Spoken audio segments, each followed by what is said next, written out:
Hey, are you ready to turn your podcast into an authority engine and not just more content?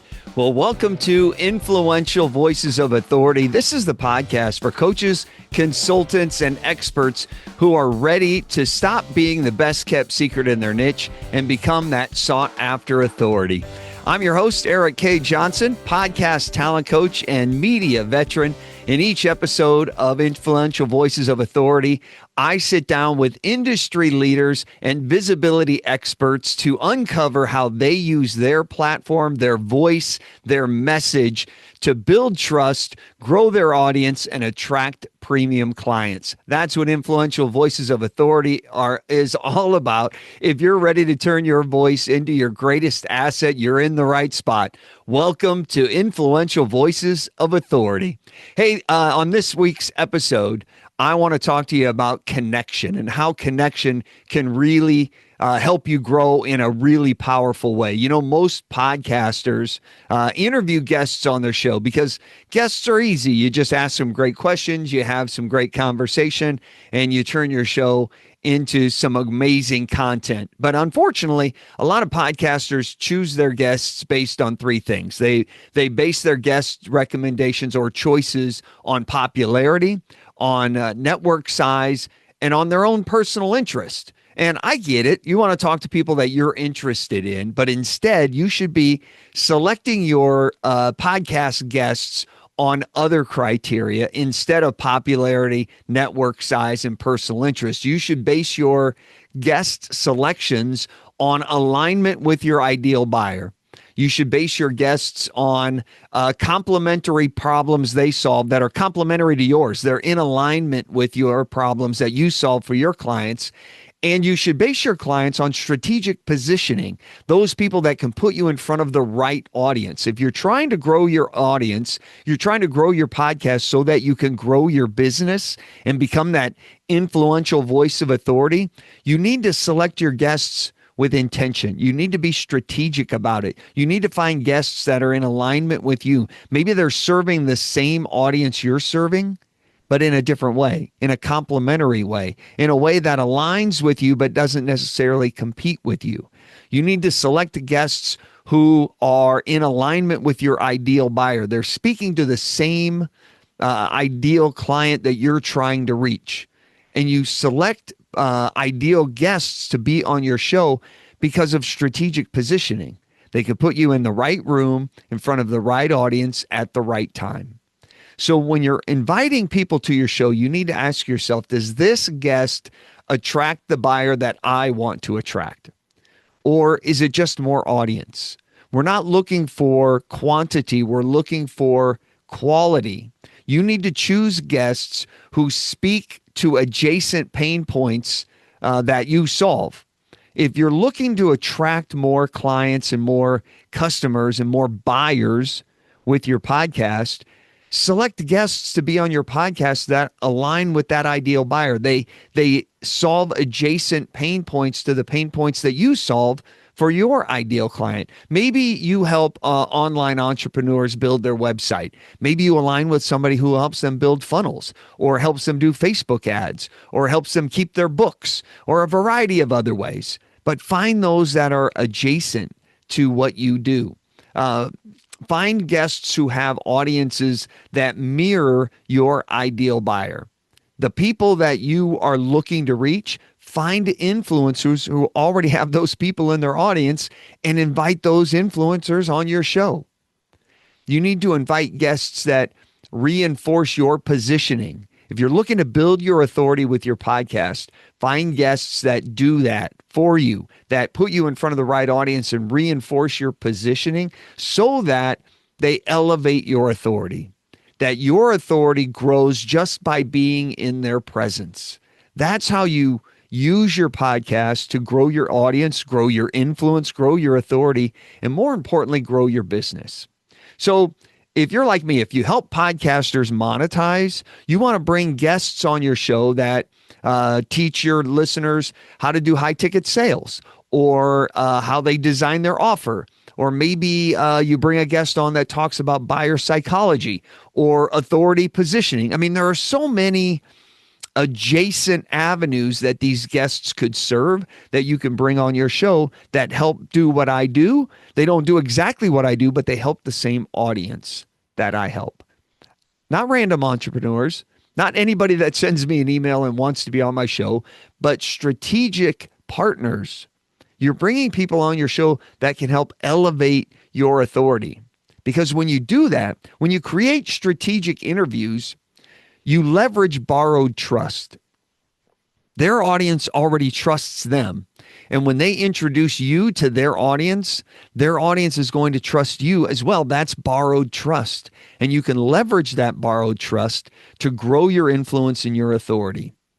You're going to find aligned traffic. They're already talking to people who are aligned with what you do when you select your partners strategically. And more importantly, the people that they're attracting, they're pre-qualified listeners. They already need what you have because they're your ideal buyer. So you don't have to go through all the qualification of trying to figure out if they're right for you. They already need what you have because you've selected your partner strategically. And connections are such a big part of that. That's why on this episode, I've invited Russ Hedge to come join us. He is an incredible, powerful force in today's busy, hectic, often negative business environment. He is a master connector. When it comes to connecting people, Russ knows a guy.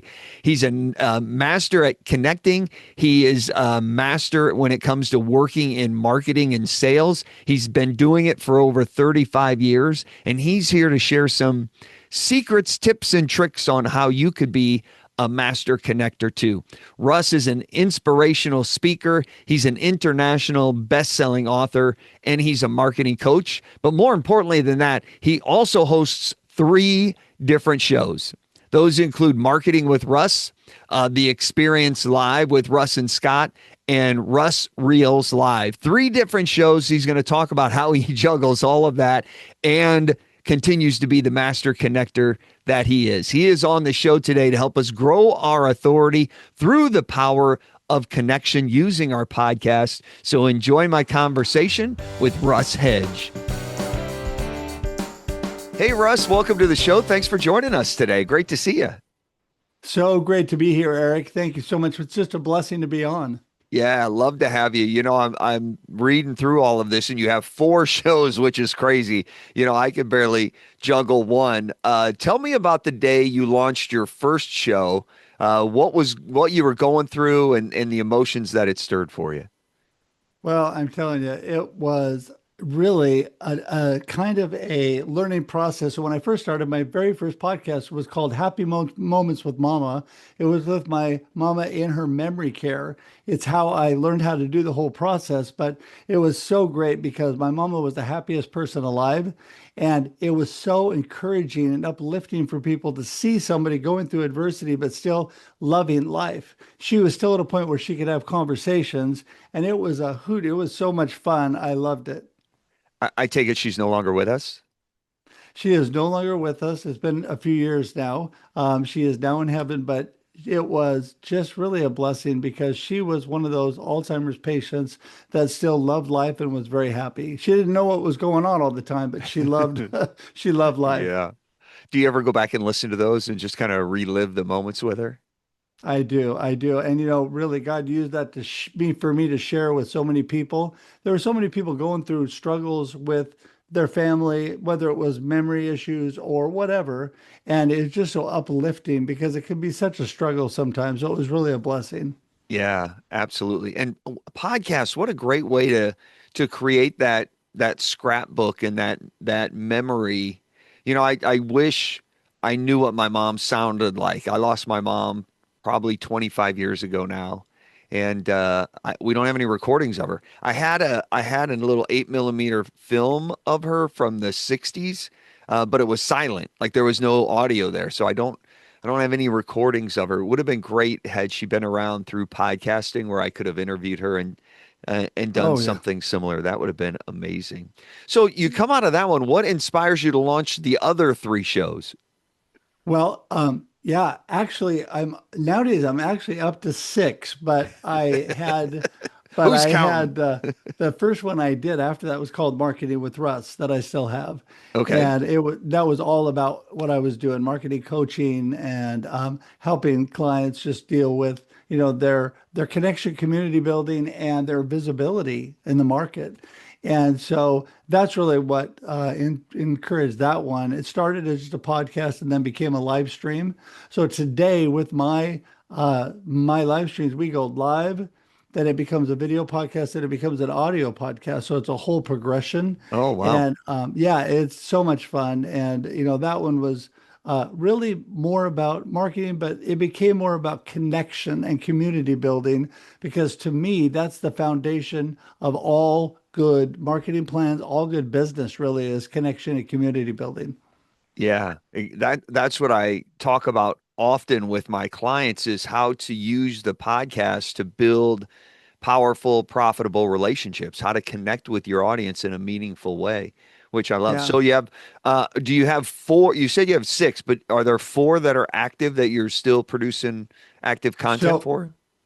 yeah, there is. Okay. So of the six that I do, there's two episodes of Marketing with Russ. So Okay. that gets me down to five unique ones. And the four main ones are Marketing with Russ, Russ Reels Live, which is a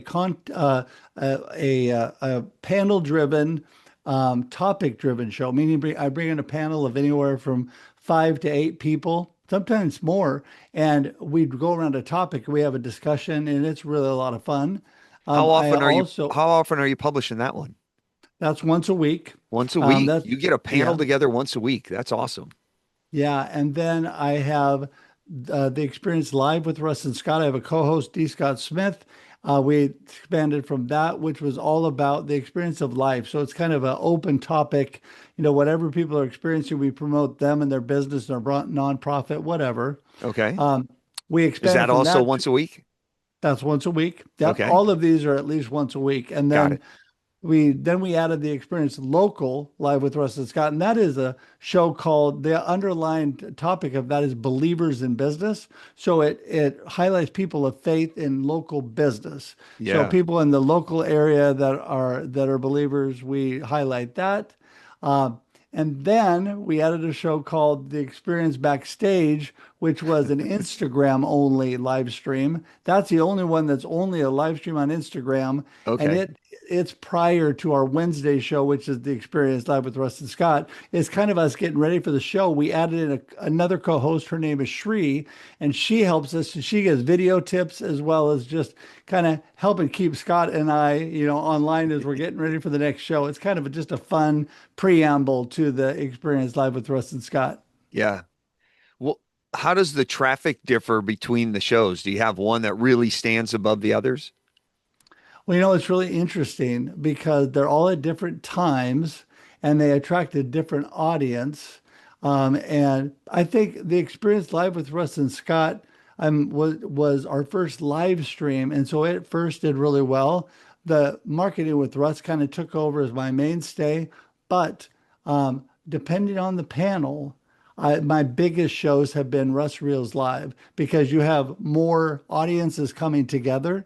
Okay. And sometimes the topics can be about marketing, business, but they can also be about current things that are happening in the world. And so if we have something about some topic that really reaches out to people, let's say mental health, or we have something that really strikes people at the moment, it can be big. So my biggest shows have been Russ Reels Live when I have some really good panels. Do the panel guests then promote the show to their tribes? Is that how you grow that show? Yeah, exactly. What they do Yeah. is we send out all the information to them. They promote it to their tribe, to their people and their community. So they bring them in with them. Plus, we get our community, all together, which is fun. The other thing that's really interesting, Eric, is it also depends on the medium that it's going out on. So sometimes YouTube people love, and sometimes YouTube viewership will go way up, Yeah. or sometimes on the audio podcast, people like Apple Podcasts, Spotify, Amazon, whatever. Those will go up and down as well, depending on who really likes the topic based on, the people that are on and all that as well. Yeah, I often talk with clients about they say, should I do video or should I do audio? And I tell them they serve two different purposes and they reach two different audiences. So if you Yeah. have the bandwidth, be on both. So when it comes to your business, what is your primary revenue driver and your source of income? Well, it's been really interesting because things have changed for me. I'm kind of a unique animal because going through a cancer journey over the last 3.5+ years has really affected what I can do physically. And so I've always been a run 100 miles an hour, high energy guy. Um, but, but I can't do that anymore. I'm a morning person. So I've been a 4 a.m. morning guy, right? So I get up bright and early, but I get to bed really early.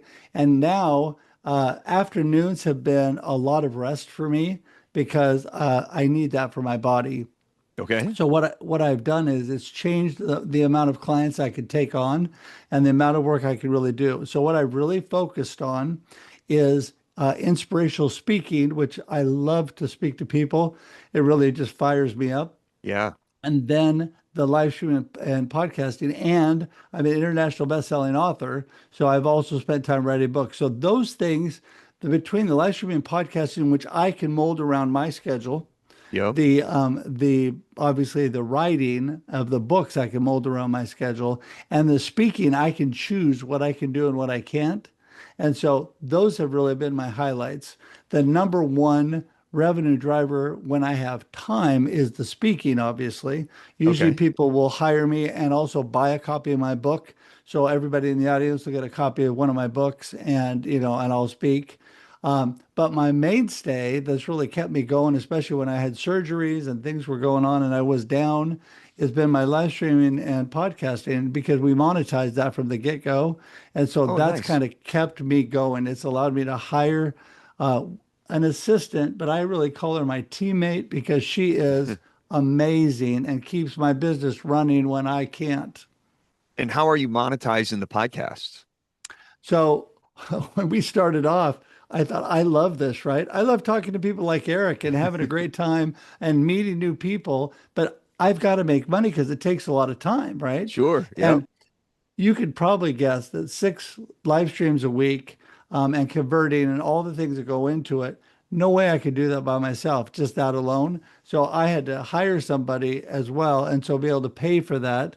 And so we put together sponsorships, and at the very beginning, I monetized from the get-go. And people, it was funny because some very experienced, very great, well-meaning people told me how I should do it.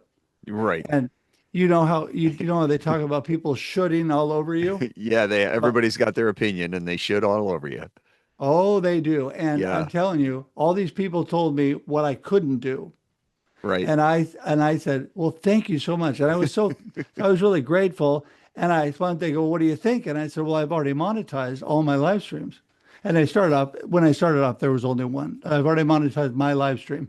And they said, you have? I said, yeah, all my episodes for the next couple months. You have? I said, yeah. They said, well, how many viewers do you have? And I said, two. And they said, two. I said, yeah, me and my wife. That's pretty much because I haven't even started yet, right? And they said, well, how did you do it? And I said, well, I was just kind of dumb enough to expect that people would want to support what I was doing. And I also, my secret sauce really is I take out the whole how many people are watching, how big is your podcast or live stream, because what they are sponsoring is all the digital advertising and all the promotion going in up front. So that's a Okay. given. So they know how Tell many. me a little bit about that. What do they get when they sponsor all the digital promotion? Well, they know what I have on social media, and Okay. all these live streams go live, and then I'll sit on social media, and they know what they're looking at as far as the number of other things that happen as far as promotion on the podcast and all that. So what they get is they get their logo on the ads for the podcast all over everything we do. With that, we're linking to their business and promoting them.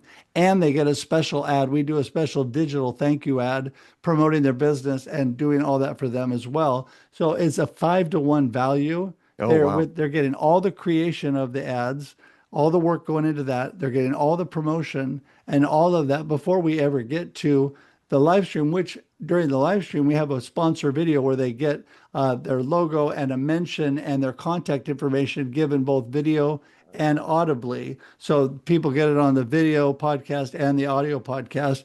They get all that pretty much for extra and all the platforms after that that they get. And people rebroadcast what I do. I've people on the East Coast that rebroadcast my live stream as well. So just tons of really value for them. Yeah, I love the value stack. That's amazing. So many people go into sponsors and the sponsor gets the sponsor read on the show and that's it. And if you really want to build value for them, create that value stack where they get all sorts of elements that others can't provide. That's fantastic. Do you Yeah. use the podcast then to also promote your speaking and your books and grow the business in that way? What does that look Yeah. like?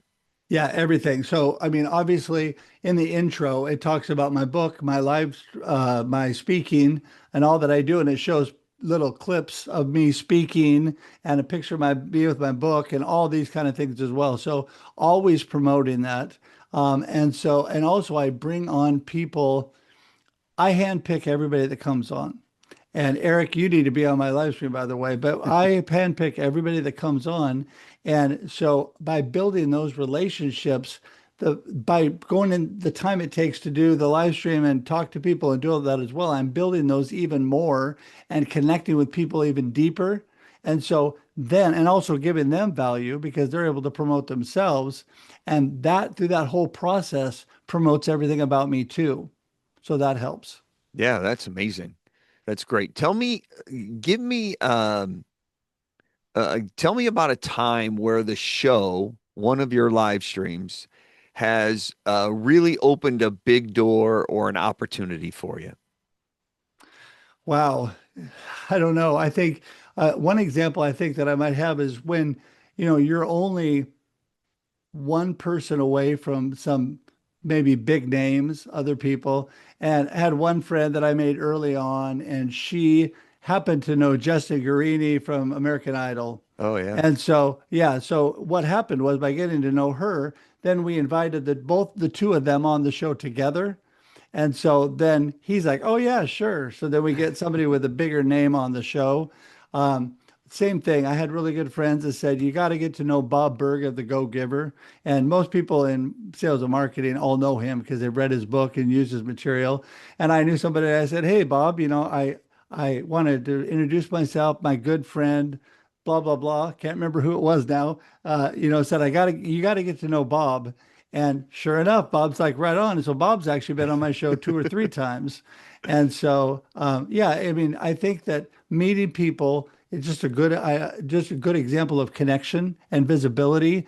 That when you meet certain people, it's going to lead to all kinds of other people, and those things have led to some bigger people on my show, which is a lot of fun. Well, you or label yourself as a master connector in that world.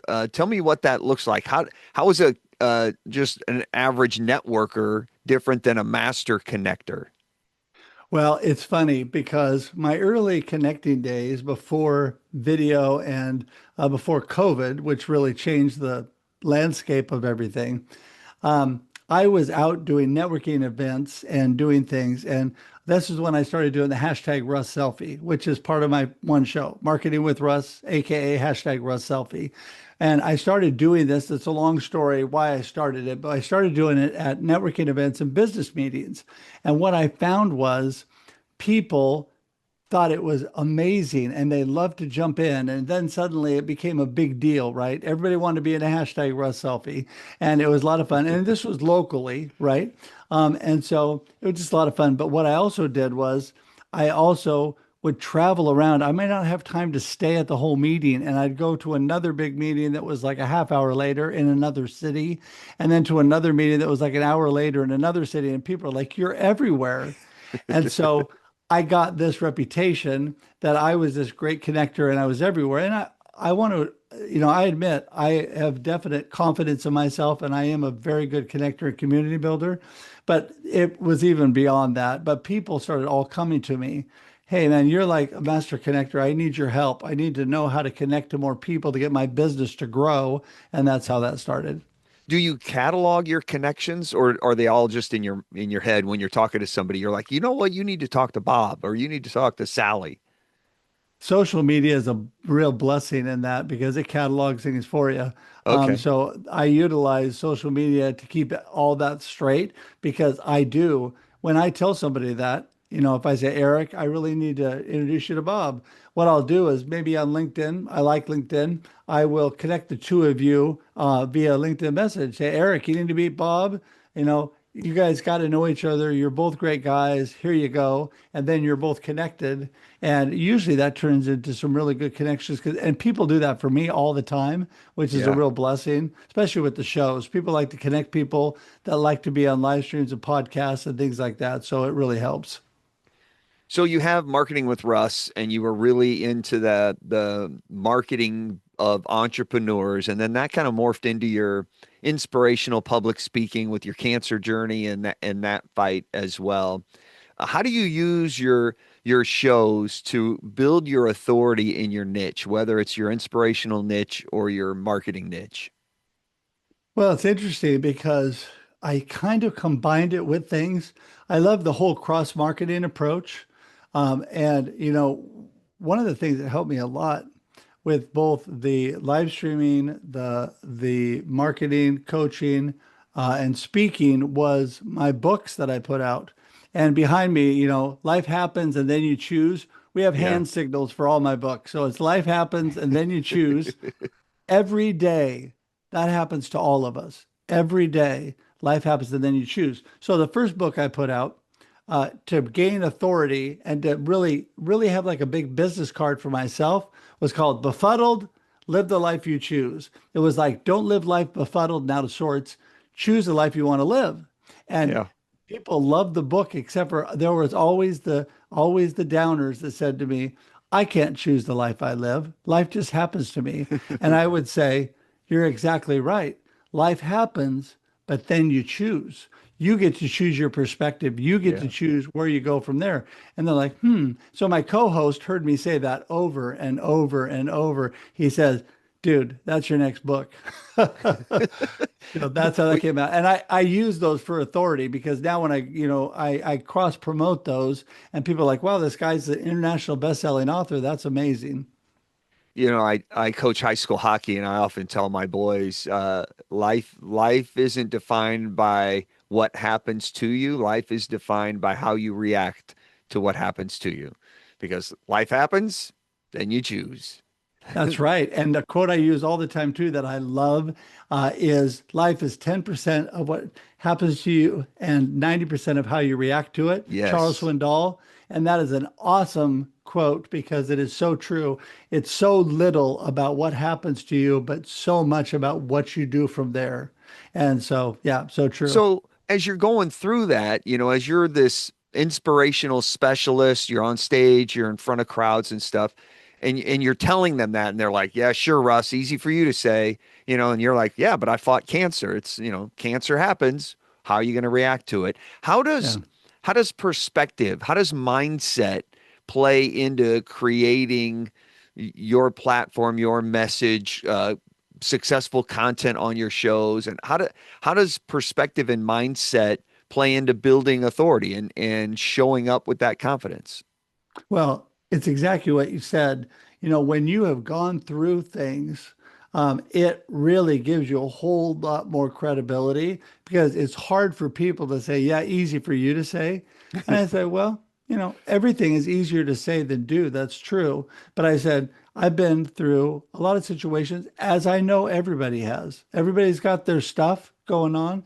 I just happened to have some big ones, with a near life-ending car accident that I was on the edge of death, flown by Lifeline, cut out of my car by the jaws of life, and flown Lifeline to the hospital when I was 19. Barely Wow. lived, but made it through by the grace of God. And then I had to go through the whole situation with my parents in later years, both my dad, who had lung cancer and dementia at the end, and my mama, who had Alzheimer's. And so I had to go through that whole situation, which is really a grueling situation, having to deal with all that. I'm the oldest. I had to take care of everything and Yeah. do all that needed to be done. And then I went through actually the month that my mama died.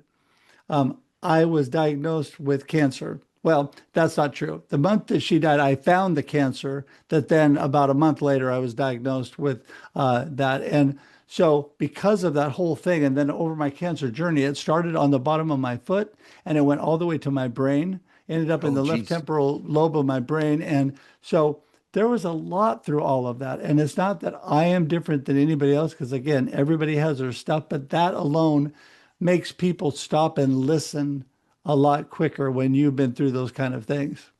Yeah, absolutely. So you haven't always been a best-selling author, right? You sat down to start writing your first book. You haven't always been a successful public speaker, right? You had to get on stage for the first time. You haven't always been a successful podcast creator. You had to do that first show with Mama. Um, other than the cancer, what's been the biggest challenge that you've encountered over this journey, establishing that authority to then become that international bestseller, to become that powerful motivational speaker, to become that successful podcaster that you are? Well, it's interesting. I think that the biggest challenge that anybody faces is getting started, because we listen to those voices. We have, we have this limiting beliefs that come in and they start limiting. If we have this, just these voices telling us, are you really good enough to do that? Are people really going to listen? Yeah. And that's that imposter syndrome that sneaks in. And I honestly, as positive and upbeat as I am, and I am blessed by God to have a very positive mindset and perspective just out of the gates, because I'm my mama's son. I'm just that way. But when you go through these tough things, that changes. And even when you're going through business for the first time and learning how to do this stuff, there's those voices that sneak in and you pause for a moment. But I had a journalism professor that reminded me when I was at Oregon State, when I was young and I was in her journalism classes, when you're stuck or you're pausing and having a tough time getting started, just do the next dumb thing. And what she meant by that was just do something. This Yeah. forward motion, this actual progress, one step at a time, helps you move forward. And that's what I teach people all the time, because there are so many people that never start. They have grand ideas and great plans, but they never start. And I took that moment to get over that and get started. And honestly, I think probably in the long run, that was probably the one of the toughest things I dealt with. But once you get started, it's so much easier once you get going. So it goes back to the perspective and the mindset, and then just take action, take that first step, right? Oh If yeah. going first step of going to the gym is to get your tennis shoes out, then get the tennis shoes out. Then what's the next step, right? Find That the is so shorts and good. t-shirt. That's so good. I got to tell you, because that is in James Clear's book. That's the habits. Oh Atomic my God, habits. Atomic Habits. Thank Atomic you. habits, yeah. I love that book because he talks about things that help you develop habits. And part of that is I did this with my running and then walking. After knee surgery, I had to go from running to walking, but still, same thing. I'd put out my tennis shoes, I'd get out my workout clothes, I'd have them sitting there as a visual for me that you're going to put me on in the morning and you're going to get going out there. And Yeah. that really that helps you develop those good habits and move forward. Total out of all the shows that you have, how many total episodes do you think you have right now? Wow. So I'm about to get to episode 600 here in a month and a half of Marketing with Russ. Okay. And I would say probably of all my shows and all that I've done, I don't know, well over 1,000. I would say probably creeping up on 12 to 1,400 episodes, somewhere in there. Wow. That's There was a fantastic. lot of them that didn't get really cataloged on numbers because I did some like pop-up episodes and things like that. But yeah, there's been a lot. I was at Podcast Movement here a while back, and somebody said the only person, no one cares about your episode number except your ego. And I was like, yep, that's pretty that's pretty true. Of all of the shows, of the 14 or 1,600 or however many you've done, what's the craziest thing that's happened to you because you have a podcast? Well, I've had a few crazy things. When we started, this one actually happened to my co-host, but it was both of us together. We were starting the Experience Live with Russ and Scott, And Scott woke up with no power, no internet, nothing the morning of our show, and it was live. And he had to drive and do it with the dome light of his car in the dark because that's an early show. And he had to do it in the dome light of his car. And that was so funny. We had to like live with that. And then we've had other things happen during shows. You know, you have little things go wrong. But, you know, I found out in the shows that when things go wrong, it endears you to people more because Oh people yeah. don't think, oh, they're not perfect. I can do that, you know. So it's a little bit Yeah. more real to do that. But yeah, but I've had people also surprise me, which I really appreciate. I've done live streams where they've surprised me and brought people on or whatever. And I was going to tell you real quick, episode numbers don't mean a lot to me. I did it just kind of to catalog, but I also found it was a really good way to celebrate. And Yes. this is probably the most fun thing that I do on live streams. When I have 600 live streams, you will be invited along with hundreds of other people. And who knows how many will show up? Not hundreds, but a lot will show up. And Yep. so people, I cycle them through really quickly and they all get to say a couple words. And it's so much fun because we also sometimes play little clips from past shows and things like that. It's just a fun way to celebrate. And, you know, people also look at it and go, wow, it's another credibility thing. Wow, Yes. you've done 600 episodes on that? Wow. Yeah, another way to demonstrate your authority in the space, right? When I tell There you people go. I have 550 episodes, they're like, "Holy cow, when did you start?" It's just another feather in the cap that just demonstrates your expertise and your authority. Yeah, Um, yeah. Russ, over the course of the show here, you've mentioned your faith a few times, and you've mentioned your show, Believers in Business. Um, Tell me about how your faith has played a part in your success. Oh my goodness. It's everything. I mean, everything starts with God for me, and He is the foundation of my life. And so I am so blessed to be able to have a platform where I can share that. And God's really used my platform because I really develop relationships and create connection long before I'm not out there preaching to people and, you know, and all this stuff, but it allows me just to share my faith within me. I don't have to tell other people what they should or shouldn't do. It just shows with my good attitude, a good mindset, good perspective on life, that, you know, God can do amazing things for all of us. I mean, He created all of us. And, you know, my book, Life Happens and Then You Choose, has a lot of God in it. It's not a Christian book, but I've learned not to hold back myself. I want people to know the authentic, real Russ Hedge. And I just met a person at Podfest at the very, very end. I met him at the very, very end. And I just met with him yesterday, again afterwards on Zoom. And first thing he says to me from our 5 minute conversation at Podfest, he says to me, you are like one of the most authentic people I've ever met. And I'm not saying that to pat myself on the back. I'm saying that because I am trying to be really me. Give people what Yeah, you see is what you get. You like it or you don't like it, but what you see is what you get. And I think he saw that in the short time. And I thought to myself, thank you, Lord, because that's what I want to do. I want to be the real person. And hopefully that elevates people in a good, positive way. that's fantastic. I espouse that as much as I can. Like, don't try to be a people pleaser. Be authentically you and let people love it or don't. Because that's the only way you're going to connect, and that's the only way that you're going to separate yourself from artificial intelligence or everything else. It's your opinion and your Right. perspective and your beliefs. And so Exactly. get out and share it. When it comes to building authority, what's your secret sauce? What would be your one tip? Well, my one tip is don't stop. Keep going and do it, you know, because I get started. I had 5 steps to connection and community building that I put out when I originally started my business. And the first one was get started, and the last one was do it again, keep going. I mean, do it over and over and over, repeat it because Yeah, it is getting out there, connecting, but then not just reconnect, they're not just connecting with new people, Erik, but reconnecting over and over with the same people. So I always tell people, Erik, I am a lifetime connector. So you're stuck with me as your friend. So you might as well stay in touch because I'm here. Because I want people to know that I'm not a one and done. I'm not like, wow, this has been amazing. Have a nice life. See ya. Right. Yeah. I am here. So yeah.